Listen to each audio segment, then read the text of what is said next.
வசனத்தின்படி ஏன் நம்ம வாழணும், வசனத்தை கை கொண்டு வாழணும் அப்படின்னு சொன்னா, வசனத்தை கை கொண்டு வாழுகிறதுனாலே நமக்கு சாதாரணமான இல்ல ஒரு எளிய ரிவார்டு அல்ல, மிகுந்த பலனை கர்த்தர் தரப்போகிறார்.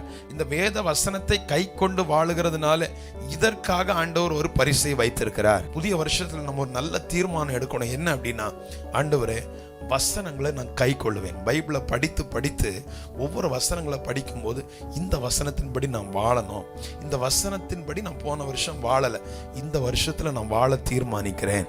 இப்படிப்பட்ட நல்ல தீர்மானங்களை நீங்க எடுத்து முன் செல்வது உங்களுக்கு நிறைய கிஃப்ட் ஆண்டவர்கிட்ட இருந்து பெற்று தரும்.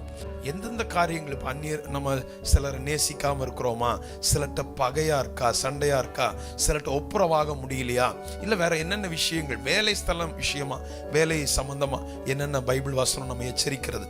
அப்போ அதுக்கு எதுலெல்லாம் நம்மளால கீழ்ப்படிய முடியலையோ வசனங்களை கொஞ்சம் படித்து ஒரு நல்ல தீர்மானம் எடுத்து புதிய வருஷத்துல நான் படிக்கிற வசனங்கள் அவைகளுக்கு கை கொள்ளுவேன். தீர்மானம் எடுத்து பாருங்க. இதன் மூலமாக கர்த்தர் உங்களுக்கு அநேக பரிசுகளை தருவார். பைபிள் தெளிவா சொல்லுது, இவைகளுக்கு என்ன உண்டு, மிகுந்த பலன் உண்டு. ஹல்லேலூயா.